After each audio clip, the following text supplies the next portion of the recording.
ジャンクの海からこんにちは。DIY VTuber の東雲初里です。前回はおうち焼肉を最強にするシステムを作りましたけど、今回は家具を作っていこうと思います。見てください、このコンテナの量。年末の動画でおうちリフォームをしてたと思うんですけど、その時に買った大量の工具やら余った部材やらが書斎のスペースを圧迫していました。詰めるからまだマシなんですけど、積むと取り出すのが大変ですからね。書斎に棚が欲しいなって思ってたんですけど、どうせならかっこいい棚が欲しいじゃないですか。かっこいい棚ってどんなんがあるのかなって調べてたんですけど、イオンモールに行ったらですね、あったんですよ。このニコ&さんの黒ガス管を使った棚。最初の動画でインダストリアルな作業机が欲しいって言って、ホイールカラーで机を塗ったじゃないですか。あれも黒ガス管みたいな色を出したくて選んだんですよね。今回はコンテナがぴったり18個収まる棚を黒ガス管を使って作っていこうと思います。同じような棚が欲しいよって方は、ぜひニコ&さんの5レイヤーシェルフを購入していただければと思います。今回新しい電動工具としてバンドソーを購入しました。これはガレージみたいなものを作ることを見越して10センチ角の H 鋼を斜め切りできるめちゃくちゃいいやつを入れました。今後が楽しみですね。それじゃあ作業に入っていきます。まずは黒ガス管を切っていきます。途中で別の売り場を見て知ったんですけど、今回使ってる黒ガス管は長物コーナーで 5.5 メートルの長さのものを2500円くらいで購入することができます。今加工してるやつはガス管水道管コーナーにあった 1.8 メートルで2000円のやつです。他の部材も長いものがあるのを知らなかったので、今この辺りで1万5000円ぐらい損してます。棒状の部材はお店でカットしてもらえるので、半分に切ってもらえば同じぐらいの値段で倍以上の部材が買えます。皆さん気をつけてくださいね。リスナーさんからガス管にネジを切る工具をいただきました。ありがとうございます。いやー、動画にできるクオリティで物を作るのってお金がかかりますからね。金銭的に支援してもらえると本当に助かります。ありがとうございます。これで予備計2分の1、3分の4、1インチの交換にネジを切ることができます。交換の太さなんですけど、太ければ太いほど家具としてはかっこいいですよね。今回は値段にひよって4分の3インチの交換を選んだので、4分の3インチのネジを切っていきます。これ、めちゃくちゃ滑りますね。1時間以上やったんですけど、刃が全然食いつかなくて、ネジが切れないので諦めてしまいました。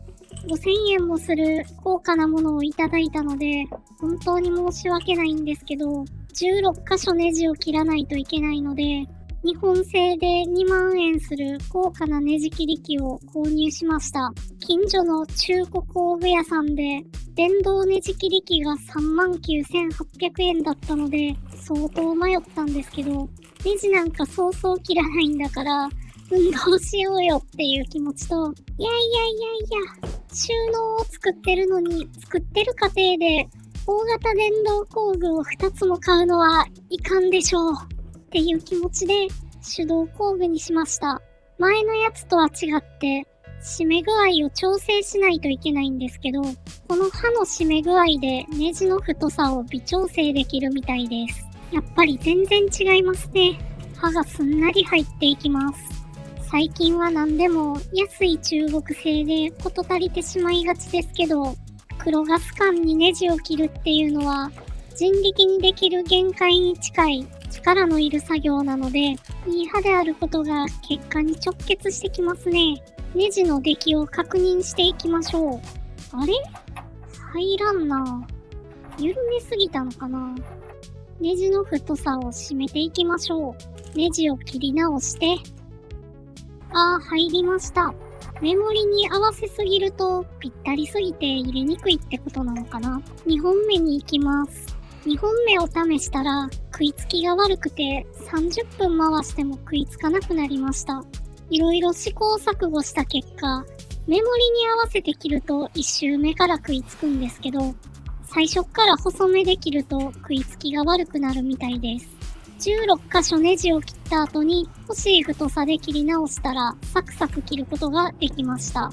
これ電動工具だったら多分欲しい太さでも抑えるパワーで一発で決まるので、やっぱり人力より電動が強そうですね。この辺では万力を電磁石の力で固定してネジを切るのを試しています。鉄製の机を作ろうと思った時からこの構想はあったんですけど、今回ネジを切るのに固定力が必要なのでやってみました。ぼちぼち固定力があるんですけど、電磁石が1個だと固定されてない側が浮いちゃうので、せめてもう1個、横の力に耐えるには3個は欲しいって感じでしたね。万力が結構動いちゃったので、塗装がズタズタになってしまいました。天板は塗料が剥がれやすいので、ウレタン塗料で再塗装したいですね。紆余曲折ありましたけど、ネジが切れたので、フレームを作っていきます。今回の棚作りで一番しんどいのがこのネジ切りだったので、フレームが完成してホッとしました。L 字アングルを切っていきます。これも長物コーナーだと安く購入することができます。フレームはすべて黒ガス管で作ってもよかったんですけど、最初の購入の時に値段でひよって見えないところとか、たわんで欲しくないところは L 字アングルを使うことにしました。次は溶接をしていきます。四角に閉じたフレームを作るために切断した部分から溶接していきます。ぐにゃぐにゃ曲がらないようにジョイントの部分も下側だけ溶接します。ここで溶接しすぎると遊びがなくなって後半苦労する可能性はありますね。棚の両端のフレームが完成しました。次は L 字でパイプ同士を接続していきます。棚の底は L 字で枠を作って車輪をつけることにしました。フレーム同士が L 字でくっついて安定したので、逆の前から見える方に鉄パイプを溶接していきます。今回は鉄パイプを加工して鉄パイプ同士を溶接していますけど、ここは継ぎ手でつなぐとかっこいいですよね。今回はガス管同士を頑丈に溶接できるか自信がなかったので、ネジを切ったり継ぎ手を減らしたりしたんですけど、ちょっとの溶接でもしっかりくっつくことが分かったので、ネジは本当は切らなくても良かったみたいですね。次また作るなら、継ぎ手のネジをドリルで潰して、継ぎ手に差し込む形でつないで溶接しちゃいますかね。だいぶ形になってきました。ここで棚の裏側に工作で余った端材入れを作ることにしました。網を張っていきます。最後に棚板受けを溶接していきます。フレームが完成しましたね。ここで根太、床用接着剤を使って棚板をくっつけていきます。棚板はブライワックスを塗る動画があったんですけど、間違って消してしまいました。安物の木の板を1回塗るだけでも十分雰囲気出てますね。床、使用ボンドとかタイル用ボンドは食いつきも硬さもめちゃくちゃ出るので、こういうところの接着にはおすすめです。今回白いのを買ってしまったのはミスですね。もっと目立たない色のやつもあると思います。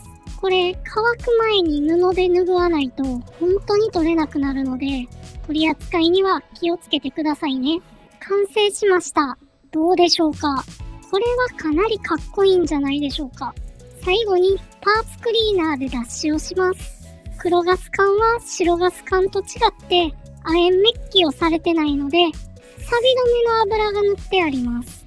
これは家の中で使うどころか、触れると手がドロッドロになるので、パーツクリーナーで拭いてあげます。代わりに黒サビを作るガンブルー液とかも用意してるんですけど、あえて使わずに、このまま室内で使っても錆びてくるのか、ちょっと様子を見てみようと思います。